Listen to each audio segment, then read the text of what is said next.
Hello friends, स्वागत है आपका अपने YouTube channel Bhupendra sir classes में। क्लास 12th वालों का इंग्लिश का पेपर है, कक्षा 12 वालों का अंग्रेजी का, जो आपका कल होना है। कल सोमवार को 20 तारीख को आपका इंग्लिश का पेपर होना है। और आपने हिंदी का पेपर देखा ही कि किस प्रकार से प्रश्न पूछे जा रहे हैं। बहुत ही इंपॉर्टेंट पेपर है, मॉडल पेपर जो बोर्ड द्वारा जारी किया गया है 2025-26 का सैंपल क्वेश्चन पेपर। इस प्रकार के प्रश्न आपसे पूछे जा सकते हैं, क्योंकि कल जो प्रश्न पूछे गए उसमें मिलान करने वाले थोड़ा पैटर्न में चेंज आया है कि जो हाई स्कूल में पेपर हुआ हिंदी का उसमें भी 2-4 प्रश्न जो अच्छे थे, अच्छे लेवल के थे। मतलब ये नहीं कि डायरेक्ट आपसे पूछ रहा है, उसमें निशान लगाने थे, ऑप्शन अलग अलग प्रकार से उसको मैच करना था, तो उसमें थोड़ा टाइम लगता है। तो आपको अच्छे प्रकार से तैयार कर लेना। और ये सब मॉडल पेपर उन्होंने पहले ही सॉल्व करके वो बता दिया है कि इनको इस प्रकार से सॉल्व करना है। मैथ का पेपर आप देखेंगे ना, तो मैथ के पेपर में बहुत अच्छे लेवल के प्रश्न दे रखे हैं क्लास 10th वाला। तो इस प्रकार से आपको भी कर लेना है। तो ये इंग्लिश का पेपर है, टाइम दे रखा है 3 घंटे 15 मिनट। ठीक है, सारे फिर नीचे निर्देश दे रखे हैं। फिर सेक्शन ए है, यहाँ पे सेक्शन ए आपका read the following passage carefully and answer the questions. ठीक है, ये जो पैसेज है इसको हमें पढ़ना है और इसके आंसर देने। ये पूरा पैसेज देख सकते हैं आप, ये पूरा पैसेज दे रखा है और इसको पढ़ के हमें प्रश्न आगे दे रखे हैं, उनका आंसर देना है। ठीक, देख सकते हैं यहाँ पे, ये देखो यहाँ पे दे रखा है पहला जैसे दे रखा है, what was the AI clever junior. इस प्रकार से सारे प्रश्न है, इसको देख लेंगे आप एक बार, सॉल्व करने की कोशिश करेंगे। ये देखो सब प्रश्न ऐसे दे रखे हैं। फिर आ जाता है आपका सेक्शन बी। ठीक, write an article any one of the following topics in about 150 words. Online shopping, need for career counselling, my childhood. ठीक है, इस प्रकार से। फिर एप्लीकेशन आ जाता है। फिर ये आपका आ गया तीसरा क्वेश्चन, ये भी 10 नंबर का है, ये भी 10 नंबर का, 10 नंबर का ये है और 10 नंबर का ये। देखो कितने इंपॉर्टेंट चीजें दे रखी हैं। ब्रांच मैनेजर को लिखना है।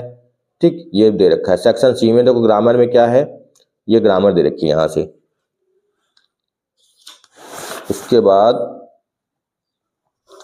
ये देखो ये दे रखे हैं, फिर ये सारे प्रश्न दे रखे हैं। ऑब्जेक्ट एंटोनिम बताना है, ये सब ग्रामर का पार्ट है, सारा देख लेंगे एक बार। Change any one of following indirect speech, indirect में बनाना है।